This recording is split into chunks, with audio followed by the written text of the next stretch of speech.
Managed Mentoring Guide for Getting Started in Beekeeping. Beekeeping Styles. I am Kevin England.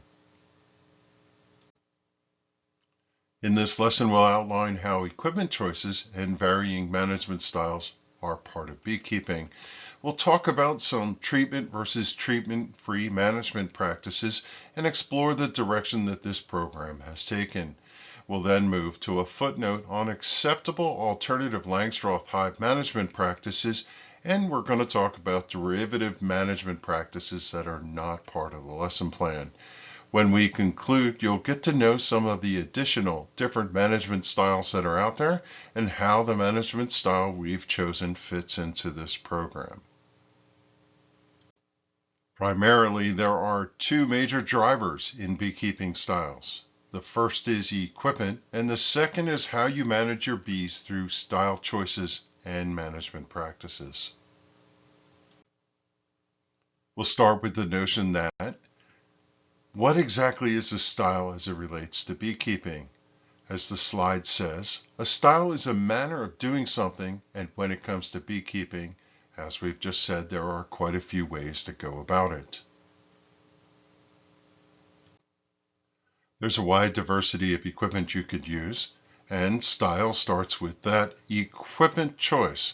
Langstroth hives are the most used hives in the world, but there are a bunch of different alternatives out there, some of them even bordering on experimental. Like anyone else, we like to explore and watch what is going on in hive design and development. But by our way of thinking, the collective wisdom of using a Langstroth hive is a logical way to go when starting out, because you're far more likely to learn from common beekeepers who know the management practices of using a Langstroth hive. And it also should be evident that the vast majority of beekeeping instruction assumes that you're using Langstroth hive equipment. This is not a knock on other styles of equipment, and in many cases they truly have some advantages over Langstroth hives. But when it comes to learning the basics of beekeeping, it only seems pragmatic to make your way in a Langstroth hive and then branch out later as it leads to less struggles and a more informed approach. We could tell you by experience that it's kind of hard to find your path using alternative styles of different equipment because in many respects you find yourself in a position of trying to figure it out without any guidance. Beekeeping is hard enough when you're trying to learn, and for that reason we say stay with the Langstroth hive to get a good foundation.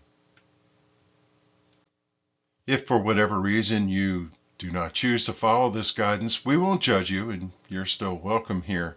You'll learn that all the other applicable beekeeping premises that we teach will help you to become a better beekeeper.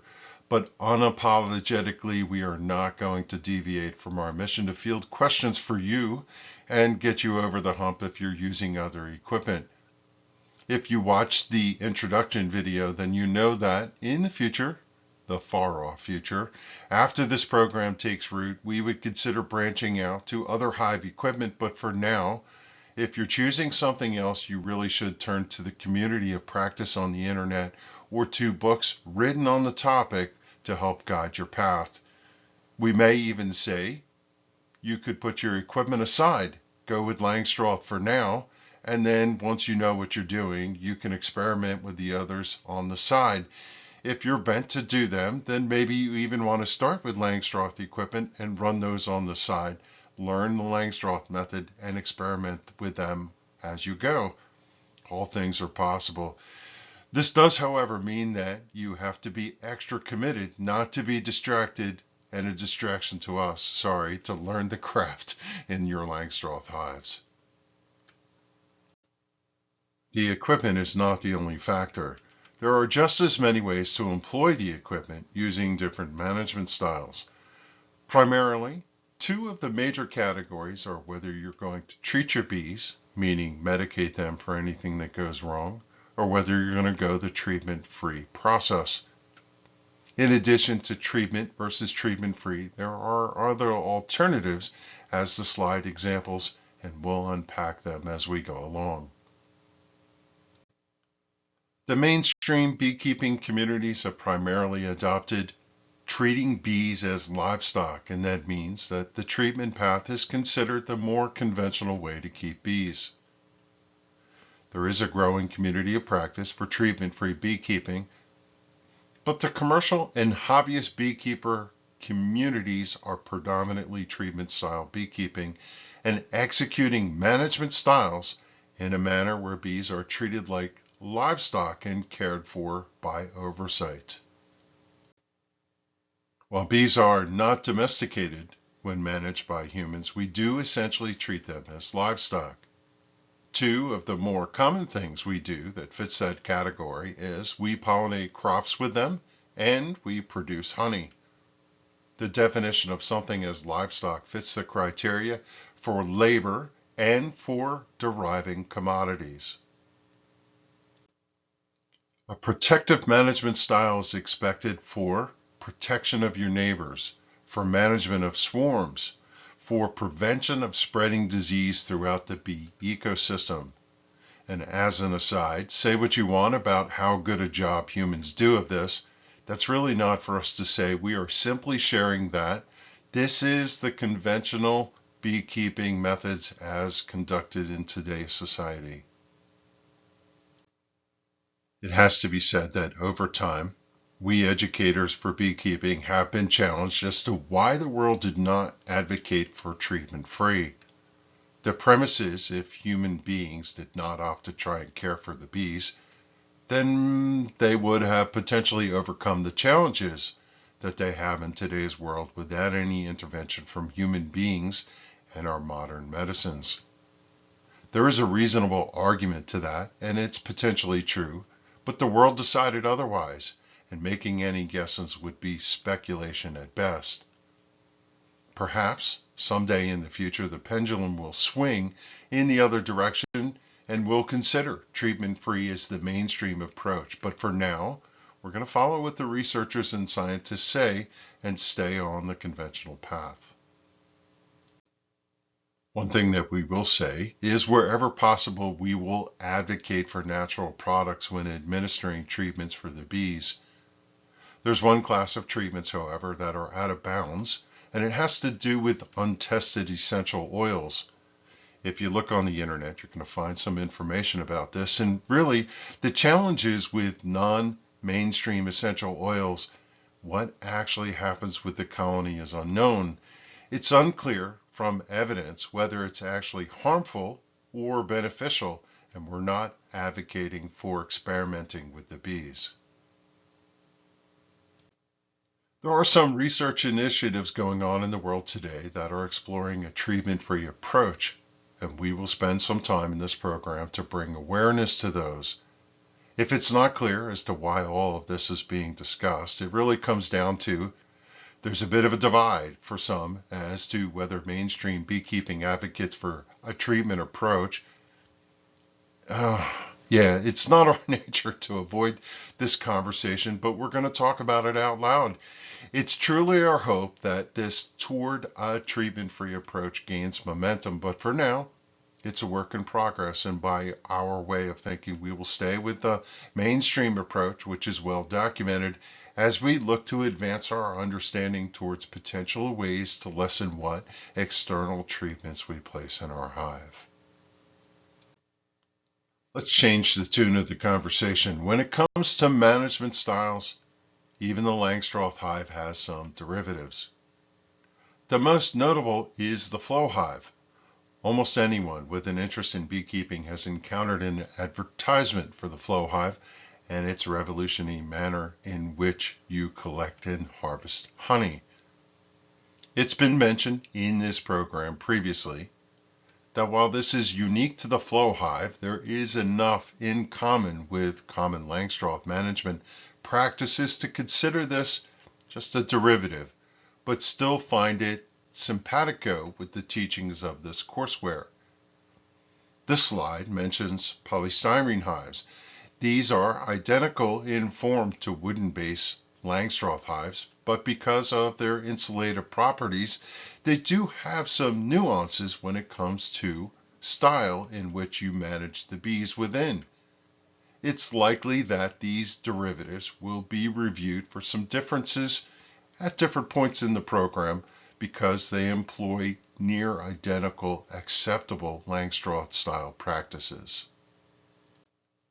This slide may look familiar as it was covered in the Langstroth equipment lesson, and it demonstrates that beekeepers have derived different management approaches when it comes to how many boxes to use to house the bees. There are two on this slide that deviate too much, meaning they require alternative management instructions, and we don't want you to use them. The first is the single deep management approach, and the second is the 3-deep management approach. Now, this isn't to disparage those management practices. There are merits to taking those approaches, but they are more boutique and require a wholly different management style that's not as mainstream and also in some respects not as well understood when it comes to how to keep your bees. We're going to stay with the conventional 2 deeps or 3 medium brood nest size equipment approaches and the instructions that goes with that. As you will learn, this matters when it comes to swarm prevention, honey production, and other facets for how you oversee your bees during a beekeeping season. We had a to-do to come back to alternate styles that represent alternative management practices, non-mainstream equipment, or combination of both. Some have their origins in historical approaches or find their way to us by beekeeping practices from other parts of the world. Others may have a more pragmatic background. Let's choose horizontal hives for an example. Beekeeping management practices evolved in various ways all over the world. Africa, for example, designed hives that were horizontal in nature in the form of top bars. Beekeepers of today have evolved that concept of top bars to something akin to an alternative of a Langstroth hive that is laid out horizontally. A driver for this approach is that hives do not require any lifting of hive boxes during management, but can still use common Langstroth parts. This is another example of a boutique approach, and the idea has been around long enough to be considered not very experimental, but it's still rather niche in application. On the other hand, using straw baskets or containers in a biodynamic approach might be considered completely niche, and it's actually off limits for a proper management style as they do not employ movable comb. Something, while steeped in history, is not with today's practices, as it's mandatory in most places in the United States to have movable comb for inspections. We'll finish this by saying what we've been saying all along. Afford us the latitude to tell you now that we have chosen the most tried and true conventional path to make this program standard and easy to follow for everyone. And we've limited some of the known derivatives that are out there in the marketplace in order to keep the instruction more concise and simplified for you.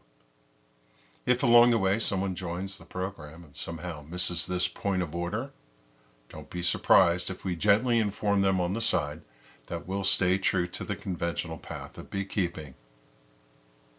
As seasoned beekeepers, we love to experiment with different styles and equipment, and do so routinely, but we're not bringing that into this beginner track of learning beekeeping. We look forward to the day when this beginner program matures and perhaps we'll have the opportunity to add on intermediate courses where we can include some of the alternative styles. This lesson was designed to give you awareness that there are different beekeeping styles out there when it comes to both equipment and management practices. We hope that it's been interesting to explore if perhaps you did not know that there were other approaches out there. And, well, we hope we haven't come across as being too stodgy when it comes to emphasizing the path that we have chosen and the reasons outlined. Choosing a style is now behind us, and we're going to turn to considerations for being a good neighbor while being an ambassador for beekeeping, ensuring that you have adherence to the regulations, and some lessons on overall apiary design and how to place your hives in your apiary. If you have questions, you can ask at our next online session. You can also send an email to the address on the slide. If you're watching from YouTube, you can leave a comment below. Hover over the video and click on the YouTube link if you're watching from our website. Thanks for watching. We'll see you at the next lesson.